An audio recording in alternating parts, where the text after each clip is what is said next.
저기 강화에 아니면 가평에 축복합니다. 네.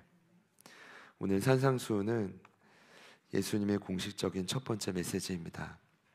제가 공생의 첫 번째 메시지를 회개하라, 천국이 가까이 왔다, 이 마태복음 4장 17절 말씀을 나누었었죠. 그런데 공식적인 첫 번째 메시지는 달라요. 공생의 첫 번째 메시지는 누가 관심을 갖지 않아도 그냥 본인 예수님이 스스로 외친 메시지고, 오늘 공식적인 첫 번째 메시지인 산상수훈은 예수님이 이렇게 산 위에 올라가서, 실제로 저도 봤지만 높은 언덕은 아니에요. 근데 아마 불어오는 바람과 기후를 활용하여 그 확성기 역할을 했다고 해요. 올라가서 사람들을 모아서 예수님이 공식적인 메시지를 전한 것이 산상수훈입니다. 말씀이 마태복음 5장부터 7장까지 기록되어 있는데요, 복음의 본격적인 시작을 알리는 메시지입니다. 근데 저는 이 메시지가 제자도의 핵심을 담고 있다고 생각합니다. 오늘 1절을 보시면요, 예수님은 무리를 보며 산 위로 오르셨지만 희한하게도 제자들이 무리를 뚫고 예수님께 조금 더 가까이 나오는 것을 확인할 수 있습니다. 여러분, 예수님이 무리를 무시하거나 염두하지 않은 게 아닙니다. 그들도 포함하지만 그 앞으로 나온 제자들에게 집중한 메시지라고 산상수훈을 많이들 해석합니다. 저는 지난주에 예수님이 제자를 처음 부르셨던 말씀, 나를 따라오라, 내가 너희를 사람을 낚는 어부가 되게 하리라, 기억하시죠? 이제 참 신앙생활은 단순합니다. 뭐냐 하면 힘이 들어도 여러분이 예수님을 잘 따라가시면 되고요, 예수님을 잘 따라가시다가 사람을 살리는 사람이 되시면 되겠어요. 여러분, 간단하죠? 그래서 예수님이 12명의 제자를 부르시고 예수님의 공생의 사역에 모든 걸 집중해서 그들을 훈련하기 시작해요. 예수님의 목표는 대형교회가 아니었어요. 예수님의 목표는 오직 12명이었어요. 그 12명과 그래서 밤새 기도하고 선택하신 거예요. 심사숙고하며 그들의 영적 잠재력을 보며 선택하시고, 힘들지만 동거하시고, 누가 더 힘들었는지는 모르겠지만 제 고민과 결단은 둘 다 힘들었을 거예요. 예수님과 제자들이 서로 사는 게 서로 힘들었을 거예요. 그래도 동거하면서 그들에게 집중하면서 책임도 부여하고 본도 보여주고 끝까지 그들을 감독하면서 어떻게든 그들을 세워가길 원했어요. 예수님이 특이한 것은 부활하신 다음에도 그 제자들을 다시 모으잖아요. 이유는 간단해요. 예수님 부재 시에 그 역할을 누군가는 대신해야만 했기 때문이죠. 그런데 제가 드리고 싶은 말씀은 오늘 1절을 보니까 무리와 제자가 함께 있어요. 근데 여러분, 이것은 뭐냐 하면 어느 곳이든 마찬가지지만 공동체의 모형이에요. 무슨 말이냐 하면 어느 교회든 마찬가지인데 무리와 제자는 늘 공존해요. 그런데 그 둘은 너무 다르죠. 일단 숫자부터 달라요. 무리는 일단 수가 많고 제자는 그 수가 좀 희박해요. 그리고 무리는 실은 예수님의 팬이지만 제자는 예수님과 함께하는 동역자라고 볼 수 있어요. 팬은 주로 예수님의 눈에 보이는 그 외모에 집중을 하지만 제자는 주로 내면의 필요와 헌신에 관심을 갖죠. 그래서 팬은 여러분 그렇대요. 이 무리는 함께 일할 수 없는 분이에요. 뭔가를 하려고 하면 없어요. 막 환호하다가 뭔가를 결정적인 거 하려고 하면 사라져 있어요. 그런데 제자는 동역자로서 함께 일을 할 수 있는 자들을 의미해요. 팬인가 제자인가의 저자인 카일 아이들먼은 이렇게 분류했더라고요. 무리는 와서 확 환호하다가 사라지지만 제자는 와서 죽는 사람이라고 말해요. 뭐라고요? 무리는 와서 막 환호하다가 그냥 사라져요. 근데 제자는 와서 제가 예수님처럼 죽겠습니다, 결단하는 자를 의미하죠. 그러니까 서로 결정적인 차이를 보이는데 결국 예수님은 보세요, 이 무리를 포기한 게 아니에요. 주님은 지금도 동일한 마음이실 거예요. 수많은 무리들이 언젠가는 제자의 그룹으로 바뀌어주기를 원하십니다. 여러분 믿으십니까? 그러나 주님의 관심은 아무리 봐도 공생의 사역 가운데 누구에게 집중되어 있다고요? 제자들이. 그러니까 오늘 산상수훈도 마찬가지죠. 예수님은 무리들도 포함하지만 제자들을 유념하며 메시지를 전했는데 2절 말씀을 보니까 그들을 위해 입을 열었다라고 합니다. 실은 말씀하면 당연히 입을 여는 건데 왜 성경에 입을 열었다는 표현을 굳이 썼느냐가 제 질문이에요. 여러분 저는 강조라고 생각합니다. 무슨 말이냐 하면 사람이 입을 열면 참 시험 드는데 예수님이 입을 열면 사람이 살아나요. 예수님이 입을 여셨다는 것은 그분 안에 있던 은혜와 진리가 가득한 은혜와 진리가 입을 통해 사람들에게 흘러가기 시작했다는 거죠. 요한복음 1장 14절을 보면 말씀이 육신이 되어 우리 가운데 거하심에 우리가 그 영광을 보니 아버지 독생자의 영광이요 은혜와 진리가 충만하더라. 충만이라는 건 넘쳐나는 거예요. 은혜는 하나님의 전적인 선물인데 진리는 어떤 뜻이냐? 알레테이아라는 단어는 어떤 의미가 포함되어 있냐면 여러분 진리를 딱 발견하면 비진리는 되게 포기가 돼요. 그러니까 진짜를 발견하면 가짜는 별로 가치가 없어요. 그래서 이 진리라는 단어 안에는 어떤 단어가 숨겨져 있냐면 선택과 집중이라는 의미가 있죠. 무슨 말이냐? 예수님의 입을 열어 은혜와 진리가 막 넘쳐서 흘러감을 통해 결국 이 무리와 제자들은 어떤 혜택을 누리냐 하면 내가 포기할 길이 뭐고 내가 가야 될 길이 뭔지를 분별할 수 있게 된다는 거죠. 오늘 여러분에게도 그런 은혜가 있기를 축복합니다. 지금 여러분이 과감히 내려놔야 될 건 뭐고 과감히 도전해야 될 곳은 어딘지 주님이 그렇게 하실 겁니다. 요한복음 5장 24절을 보면요, 내 말을 듣고, 여기 보면 내 말을 듣고 또 나 보내신 이를 믿는 자는 영생을 얻었고 심판에 이르지 아니하나니 사망에서 생명으로 옮겼느니라. 여러분 이것이 예수님 말씀의 능력인 줄 믿습니다. 영생 얻고 끝나는 게 아니라요, 사망에 있는 자리를 생명의 자리로 옮기시는 분이 우리 예수님입니다. 아까도 상한 심령 쏟아내자고 우리 찬양팀 고백했지만 저는 여러분 지난 한 주도 사망이라는 건 쉽게 표현하자면 여러분 죽을 맛 있죠. 죽을 맛. 진짜 인생 죽을 맛이다. 근데 그 죽을 맛이 살 맛으로 바뀌어지는 거예요. 근데 누구 때문에 바뀌어지냐면 예수님의 말씀을 들으면, 예수님의 음성이 들리면 살 맛이 죽을 맛이 살 맛으로 바뀌어진다. 당장이라도 모든 걸 다 포기하고 싶은데 여러분 그럴 때 없으셨습니까? 지난 한 주도 당장이라도 다 내려놓고 싶은데 내 가족도 내 직장도 일터도, 그런데 아니야 살아야지 라는 산 소망이 예수님이 입을 여실 때 수많은 이들이 경험했고 오늘은 저희들의 차례가 되기를 바라는 거죠. 그런데 놀랍게도 이것이 예수님 말씀의 능력인데요, 그 말씀의 공식적인 메시지의 시작이 다름 아닌 팔복입니다. 바로 8가지 종류의 복인데 팔복. 자, 우선은 이 복이란 단어를 좀 정확히, 저도 이번에 좀 정확히 정리해 봤는데 마카리오스라는 단어는요 그냥 복이 아닙니다.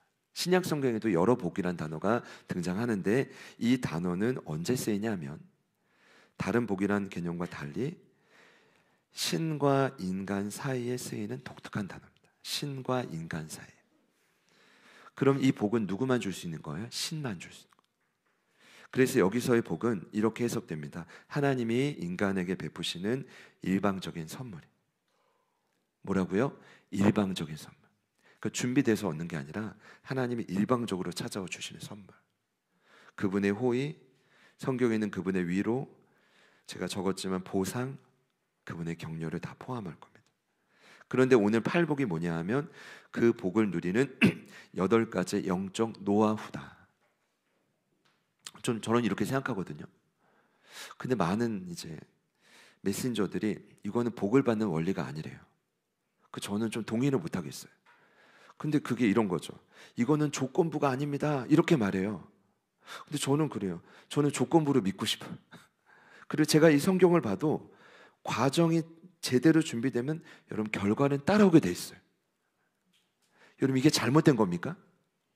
제가 아무리 봐도 예수님의 의도는 이 조건을 지키면 8가지의 복이 반드시 내 말을 믿는 자에게 임한다는 하나님의 약속이에요.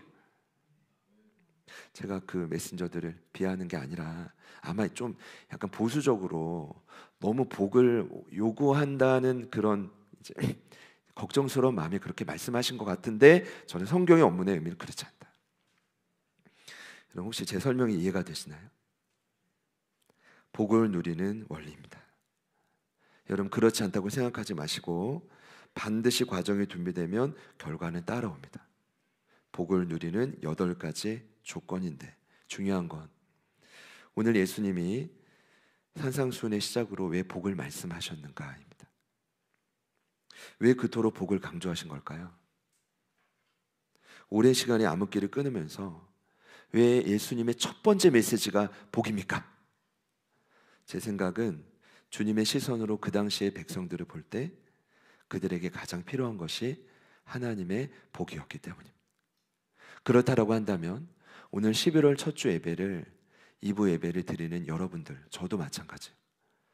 저는 확신하는 건 지금 우리에게 가장 필요한 것은 하나님의 복입니다. 하나님의 일방적인 은혜, 거두절미하고 하나님의 무조건적인 호의와 위로와 보상과 격려가 반드시 임해야만 한다. 그래야 우리가 살 수 있다. 저희가 그런 각오로 말씀을 들으면 어떨까 싶어서요. 성경에 보니까요, 제자들 교회뿐 아니라 복이 언제 처음 등장하냐 하면 하나님이 최초 인간에게 최초로 허락하신 선물이 복이더라고요. 창세기 1장 28절을 보면 하나님이 그들에게 복을 주시며 이르시되 생육하고 번성하여 충만하고 정복하고 이 땅을 다스려라. 이 말씀을 거꾸로 보자면 무슨 의미냐 하면 복이 없이는 여러분 이 땅에서 생육하고 번성한다는 건 열매 맺는 건데 열매 맺는 거 불가능합니다. 일찌감치 포기하세요. 이 복이 없으면 악한 세력과 싸워 이기는 정복하는 것 불가능합니다. 그리고 하나님 나라 확장이요, 통치 다스림이요, 그런 멋진 것은 그냥 허구일 뿐입니다. 하나님은 최초의 인간에게 복을 주시며 명령하셨습니다. 복을 받아야 열매 맺고 복을 받아야 싸울 수 있고 복을 받아야 하나님의 멋진 이름으로 이 땅을 다스릴 수 있다. 하나님이 이스라엘을 세우실 때, 민족을 세우실 때 아브라함 부르셨죠. 그때 람, 그렇죠? 아브라함이 아니라 그 아브라함을 통해 이스라엘을 세우실 때도 하나님은 복을 약속하셨습니다. 창세기 12장 1절부터 3절 말씀을 제가 읽겠습니다. 여호와께서 아브라함에게 이르시되 너는 너의 고향과 친척과 아버지의 집을 떠나 내가 내게 보여줄 땅으로 가라. 내가 너로 큰 민족을 이루고 내게 복을 주어 내 이름을 창대하게 하느니 너는 복이 될지라. 너를 축복하는 자에게는 내가 복을 내리고 너를 저주하는 자에게는 내가 저주하느니 땅의 모든 족속이 너로 말미암아 복을 얻을 것이라. 아멘이십니까? 결론은 복이 없이는 제자의 삶은 불가능하다. 또 결론은 복이 없는 인생처럼 무모하고 불쌍한 인생은 없다는 것. 질문입니다. 현재 여러분에게는 이 복이 필요하십니까? 지금 당장 하나님의 일방적인 위로와 보상이 여러분에게는 필요하십니까? 성경을 보면 안타깝게도 그 복이 결국 인간의 죄로 끊어진 것입니다. 잘 보십시오. 죄로 인해 끊어지자마자 죄로 인해 복의 근원이신 하나님과의 관계가 단절됩니다. 그 다음 어떤 일이 벌어지냐 하면 영원한 생명을 잃어버리고 이성이 무뎌지면서 성경적인 근거가 있는 말입니다. 판단 능력이 흐려집니다. 거룩함을 잃어버리고 그 영혼은 지속적으로 그 빈 곳을 채우기 위해 죄에 노출되기 시작합니다. 근데 그것은 죄로 아무리 채워도 채워주지 않기 때문에 계속 채우다가 갈수록 죄가 더 심해지는 겁니다. 그러면서 중독에 빠지는 것입니다. 결국 예수님이 이 땅에 오신 목적은, 사랑하는 여러분, 구약의 말라기 선지자 이후부터 그 당시 400년 동안 영적인 암흑기를 해결하기 위해 그분이 이 땅에 오신 목적은 너무나 오랜 시간 복이 단절된 그들에게 새로운 복의 통로가 되시려고 주님이 오신 것입니다. 저는 개척 후에요 목회 현장에서 철저히 깨달은 바가 있습니다. 10년 반을 돌아보면 소감이 무엇입니까? 라고 묻는다면 전 이렇게 답할 것 같습니다. 오늘 말씀과 연관지어 보자면 기복신앙보다 더 심각한 문제가 있다. 기복신앙은 크게 잘못된 것이 아니다. 누가 저를 나무래도 모르게 괜찮겠어. 더 심각한 건 일명 무복신앙이다. 무복신앙. 하나님께 복을 구하지 않는 신앙. 위기의 순간에 기도하지 않는 신앙. 그래서 무언가 계획을 할 때 하나님과 전혀 상관없는 계획을 하는 신앙. 지난 10년 반 동안 가장 힘들 때는 바로 그 순간이었습니다. 전혀 하나님과 상관없는 계획을 다 짜놓고 통보를 하시는 겁니다. 그건 상담이 아닙니다. 통보입니다. 하나님을 향한 상담과 기도가 아니라 하나님과 상관없는 계획일 뿐입니다. 그리고 관계가 단절되어 복과 점점 멀어지는 순간일 뿐인 겁니다. 그때가 가장 힘들었습니다. 차라리 기복신앙을 폄하절하할 때 그때의 우리 믿음의 선조들의 신앙이 훨씬 더 좋을 수 있겠다. 최소한 그때는 힘들 때 하나님 앞에 나와서 울고 불고 엎드리고 살려달라고 애쓰고. 여러분, 그 신앙은 우리 안에 자발적으로 일어나기를 다시 한번 소망해 보는 거죠. 여러분, 아무리 지혜로워 보여도, 아무리 세상이 발달하고 그 계획이 철저하게 실수 없는 것처럼 보여도 하나님과 상관없는 계획은 굉장히 무모한 것입니다. 오늘 말씀을 보며 제가 신기한 점은 여러분도 느끼셨을 겁니다. 오늘 예수님이 제안하는 복의 목록을 딱 보니까 그들이 기존에 알던 복의 개념과 너무 다르다는 것입니다. 여러분, 세상이 말하는 복은 지금도 잘 먹고 잘 사는 겁니다. 맞죠? 돈과 지위와 인기와 학식 등이, 그리고 여러분 지금 눈에 보이는 자산 가치가 마치 그 주식 가치가 계속 올라가면 복을 받고 내려가면 저주입니까? 같이 따라가는 거예요. 같이 따라가는 거죠. 근데 여러분, 저는 이것들이 성경에 말하는 복의 개념이 아니라고 말씀드리고 싶지 않습니다. 그 복은 맞아요.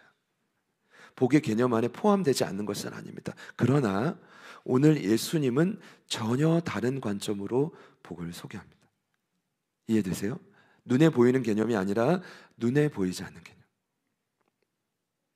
내적인 변화를 말씀하십니다. 다름 아닌 심령이 가난한 자는 복이 있나니 천국이 그들의 것입니다. 후에 소개되는 원리도 마찬가지입니다. 애통하는 자, 온유한 자, 의에 줄이고 목마른 자, 마음이 청결한 자. 다 뭐라고요? 내면의 변화입니다. 근데 저는 오늘 다 나눌 수가 없고 그 시작이자 가장 중요한 원리라고 생각하는 바로 심령의 가난함. 3절 말씀을 나누려고 합니다. 여기서 가난이란 여러분 결핍입니다. 부족한 건데 보통 부족한 게 아니라 완전히 부족한 겁니다. 다른 단어로 이 가난이 어떻게 쓰이냐면 산산조각 부서지다, 이런 단어로 쓰입니다. 그러니까 심령이 가난하다는 것은 현재 내 마음의 결핍을 인정합니다. 하나님, 내 마음이 지금 산산조각 부서졌습니다 라고 인정하는 태도를 의미합니다. 그러니까 현재 내 마음이 삶의 다양한 문제들로 인해 고장나 있습니다. 내 마음이 고장나 있습니다. 이것을 인정하는 겸손한 태도를 심령이 가난함이라고 말합니다. 그런데 놀라운 건 바로 그때 복을 누리게 된다는 것입니다. 여러분, 신기하지 않습니까? 이유는 왜냐하면 우리의 겸손한 마음이, 우리의 고장난 마음이 하나님과 더욱 가까워지는 통로가 되기 때문입니다. 이해를 돕기 위해서요, 시편 34편 18절에 이런 구절이 있습니다. 여호와는 마음이 상한 자를 가까이 하시고 충심으로 통회하는 자를 어떻게 하신대요? 구원하시는도다. 이 34편은 다윗이 기록했는데 언제 썼냐 하면 사울의 칼을 피해 도망갔을 때입니다. 어디로 갔을까요? 자, 오죽했으면 가장 이스라엘을 괴롭혔던 블레셋이란 원수 나라로 도망갔습니다. 그리고 당시 블레셋 수장이었던 왕이었던 아비멜렉 앞에서 막 침을 질질 흘리고, 아시죠? 미친 체 하면서 살아나 그 직후에 기록한 찬송시가 이 34편 18절입니다. 다윗이 이 글을 기록할 때 깨닫는 게 있었습니다. 그건 뭐냐 하면 결정적인 인생의 위기의 순간에 내가 의지할 대상은 이 땅에서 어느 곳도 존재하지 않는다. 그럼 블레셋도 어리석은 판단이었지만 사울이 있는 예루살렘도 마찬가지입니다. 오직 내가 의지할 대상은 하나님 한 분뿐이다. 하나님이 어떤 자를 여기 보니까 구원하신대요. 마음이 상한 자를 가까이 하시고 충심으로 통회하는 자를 구원하신다고 합니다. 설명드리면 마음이 상했다라는 것은 마음이요 산산조각 날 정도로 부서진 상태를 의미합니다. 이걸 어떻게 마음을 그릴 수는 없지만 부서진 상태. 통회하는 자란, 충심으로 통회하는 자란 마음이 가루처럼 흩어진 상태입니다. 그러니까요 온전하지 않은 사람입니다. 그러나 이때 일어날 수 있는 가장 위대한 일이 뭐라고요? 하나님이 그런 자를 가까이 하신다. 정확히 소개하자면 내 마음이 산산조각 날 때, 내 마음이 가루처럼 부서져 흩어질 때, 그때 살아계신 하나님과 더 가까워질 확률이 이전보다 더 높아진다는 것입니다. 그때 예수님 말씀하시는 천국이 누려집니다. 세상이 줄 수 없는 평안이 회복되고요. 그 평안이 회복되면요 어떤 일이 벌어지냐면 주변의 사람들이 다시 모이기 시작합니다. 그 평안 때문에. 그리고 다시 싸워갈 힘이 생기고요.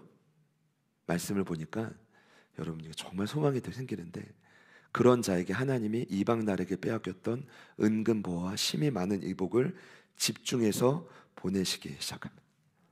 다시요. 하나님이 그런 자를 가까이 하실 때 평안이 회복되고 다시 싸울 힘이 생기고 흩어졌던 백성이 여러분 주변에 모이며 그리고 하나님의 복을 공급하시기 시작한다.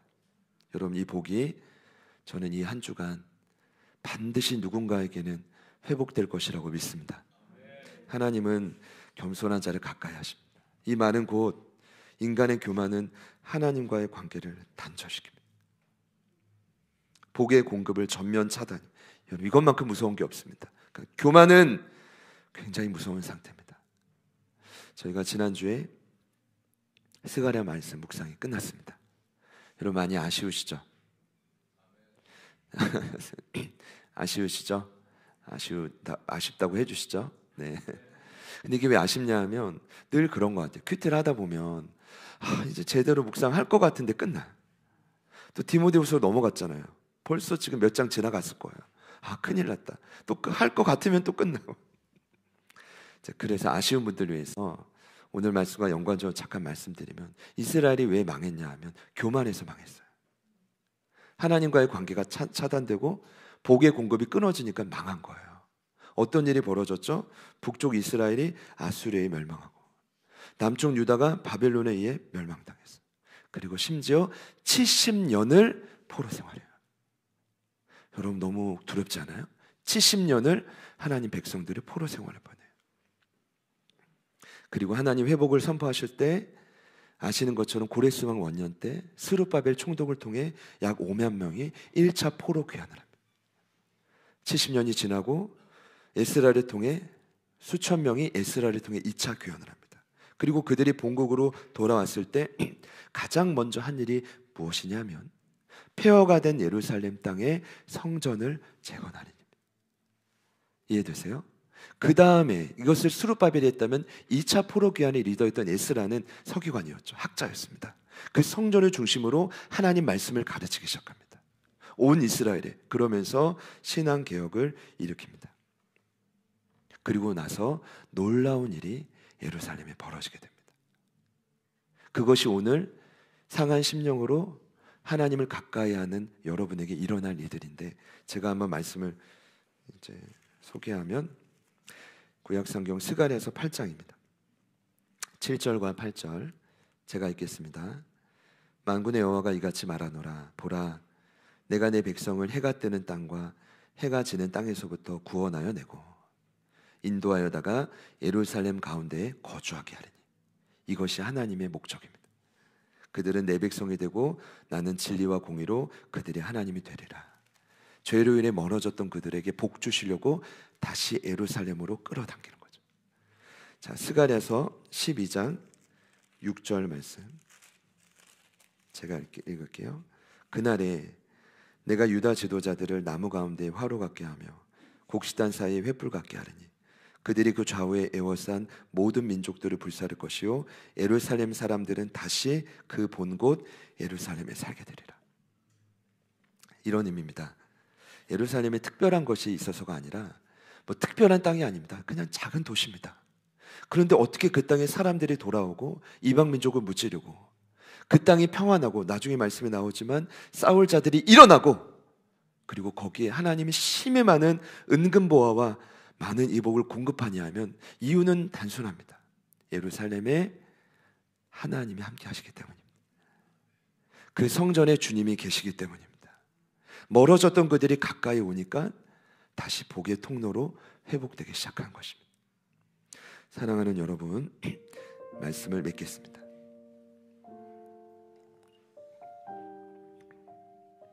저는 오늘 마태복음 5장 말씀을 통해서 신앙생활이 무엇인지 정확히 깨달았습니다. 신앙생활은 나의 상한 마음을, 여러분의 부서진 마음을 누구에게 쏟아 놓아야 될지를 아는 것입니다. 세상이 아니라 하나님께 쏟아 놓으셔야 됩니다.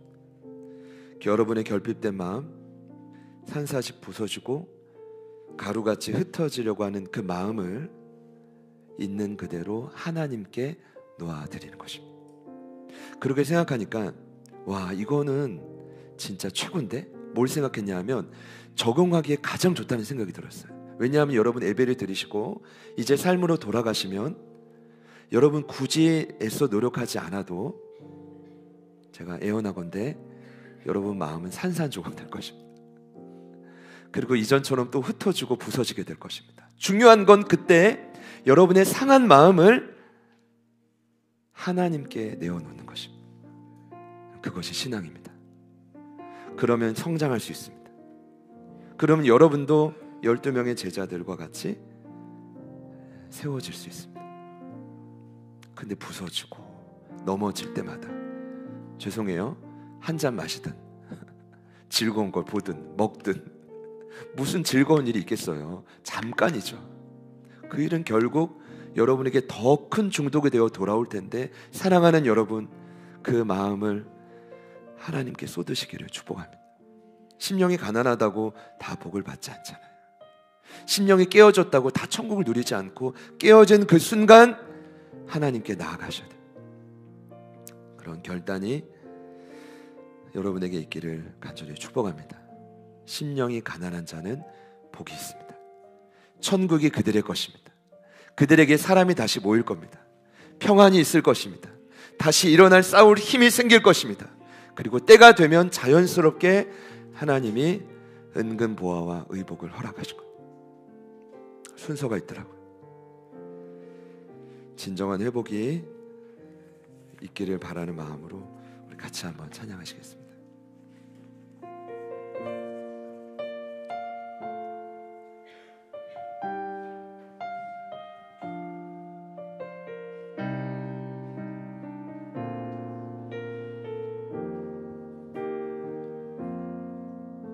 날이 저물어 갈 때 빈들에서 걸을 때 그때가 하나님의 때 내 힘으로 안 될 때 빈손으로 걸을 때 내가 고백해 여호와 이래 날이 저물어 갈 때 날이 저물어 갈 때 빈들에서 걸을 때 그때가 하나님의 때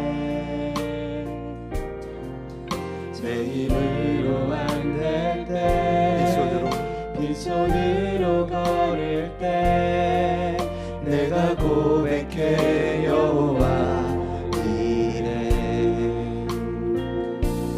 주가 일하시네 주가 일하시네 주께 아끼지 않는 자에게 주가 일하시네 주가 일하시네 신뢰하며 걷는 자 주가 일하시네 주가 일하시네 주가 일하시네 주께 아끼지 않는 자에게 주가 일하시네 주가 일하시네 신뢰하며 걷는 자에게 우리 모인 이곳에 우리 모인 이곳에 주님 함께 계시네 누리네 아버지 은혜 적은 떡과 물고기 내 모든 걸 드릴 때 모두 고백해 여호와 이래 우리 모인 이곳에 우리 모인 이곳에 주님 함께 계시네 누리네 아버지네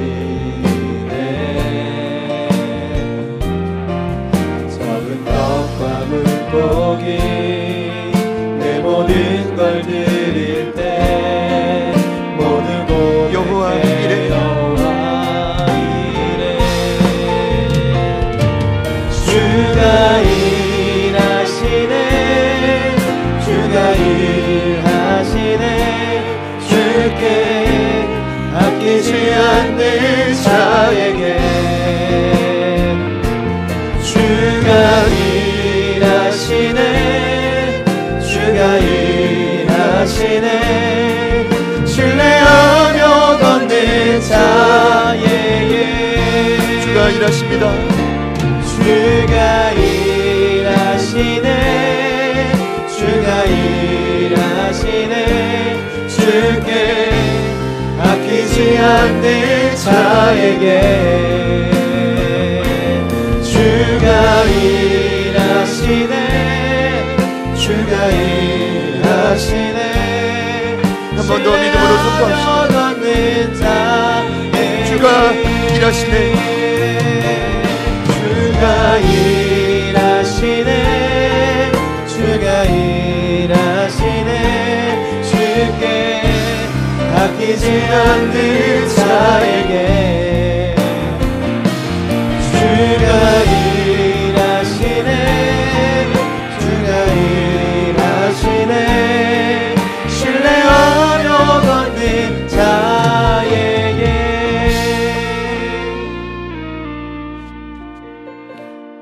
이브에 참여하신 예배자분들도 많은 분들이 하나님의 일방적인 그 호의와 격려가 또 보상이 필요한 분들이 많으실 겁니다. 그 일을 위해서 예수님이 제안한 이 메시지는 참으로 복음인 이유는 심령이 가난할 때 그 가난한 마음을 하나님께 쏟는 일은 누구나 결단하면 할 수 있기 때문입니다. 물론 과거의 잘못된 습관으로 나의 영적 교만으로 쉽지 않을 거라 생각하지만 눈에 보이는 어떤 평가가 가치가 아니라 심령의 가난한 마음을 쏟아내고 복을 받는 건 여러분 누구나 할 수 있는 일입니다. 누구나 결단한다면 얼마든지 지금이라도 가능한 일입니다. 하나님, 내 삶에 강력한 평안을 허락하여 주십시오. 그리고 잃어버린 백성들을, 내 주변에 끊어진 모든 관계 영혼들을 주님께서 다시 한번 나에게 붙여 주옵소서. 더 나아가 나에게도 싸울 힘을 주시고 하나님 원하신다면 필요한 곳곳에 하나님의 공급을 허락하여 주옵소서. 이를 위해서 하나님, 우리가 먼저 예루살렘과 멀어지는 게 아니라 심령이 가난한 심령으로 주님과 더욱 가까워지기를 결단하기를 소망합니다. 이 시간 기도할 때 하나님, 나의 산산조각난 마음, 때로는 가루처럼 흩어진 마음을 주님께 쏟아 놓겠습니다. 하나님, 우리의 마음을 받으시고 하나님, 우리에게 찾아와 주시옵소서. 가까이 찾아와 주시옵소서. 우리 결단하는 마음으로 우리 주님 이름 부르신 후에 우리 다 같이 한번 기도합니다. 주님, 주가 일하시네, 주가 일하시네. 주께 주님, 아끼지 않는 자에게 주가 일하시네, 하나님 옆에서 소방하고 말도 안 되는 그로 인해 충격받은 하나님의 놀란다. 하나님의 모든 지치심 주님께 쏟아놓기를 원합니다. 주님께 내려놓기를 원합니다. 성령님 그 안에 주님과 반응하기를 원합니다. 하나님 반응하고 살아야 될 영혼을 보내해 주시고 하나님의 강력한 도구로 일어서게 하시고 다시 한번 이 예루살렘에서 힘을 얻게 하여 주시고 다시 한번 예루살렘에서 평안을 얻게 하시고 하나님의 성전에 있는 그 하나님으로 말미암아 성전에 계신 그 주님으로 말미암아 하나님이 한절된 그 모든 관계가 깊이 회복되게 하여 주시고 한 분 한 분의 마음에 평안을 주시고 한 분 한 분의 마음에 주님이 힘을 더하여 주시고 하나님 일어나 싸울 용기를 허락하여 주시고 하나님 담대히 나아가 영혼들과 말씀을 허락하여 주시고 성령 하나님 간구합니다. 성령 하나님 간구합니다. 하나님 간구합니다. 하나님의 놀라운 응답과 역사 하나님 심령마다 일어납니다. 성령 하나님 성령 하나님 도와주시고 아버지 하나님 도와주시고 성령 하나님 도와주시고 성령 하나님 일하여 주시고 한 분 한 분의 마음과 삶을 찾아가 주시고 하나님 이곳에 천국을 하나님 이곳이 하나님의 위로가 넘치는 하나님의 일방적인 위로가 넘치는 하나님 그 복이 많은 자리가 되게 하여 주시고 주님을 받아 주님 우리를 통일하다 주님 우리를 통역사를 한다란다. 성령 하나님 도와주시고 성령님 도와주시고 성령님 도와주시고 성령님 도와주시고 성령님 도와주시고 주님 도와주시고 하나님 내 가슴이 무너지고 내 가슴이 바닥을 치고 하나님 마음이 상하고 하나님 마음이 포기하고 주님께 나아가게 하소서. 주님께 나아가게 하소서. 하나님 우리의 신앙생활 올바르게 갈려가시고 주님 원하시는 반응으로 나아갈 수 있도록 주여 도와주시고 주님 도와주시고 성령 하나님 도와주시고 성령 하나님 역사를 아버지 하나님 도와주시고 아버지 하나님 일하여 주시고 주님 도와주시고 주님 역사를 주님 도와주시고 성령님 아버지 하나님 기대하는 아버지 하나님 소망하는 주님 도와주시고 성령님 하나님 도와주시고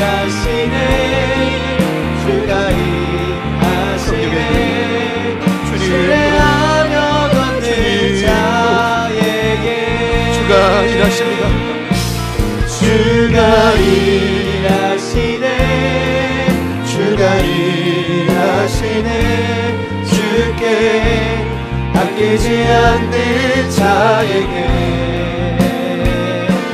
주가 일하시네, 주가 일하시네. 신뢰 어명 없는 자에게.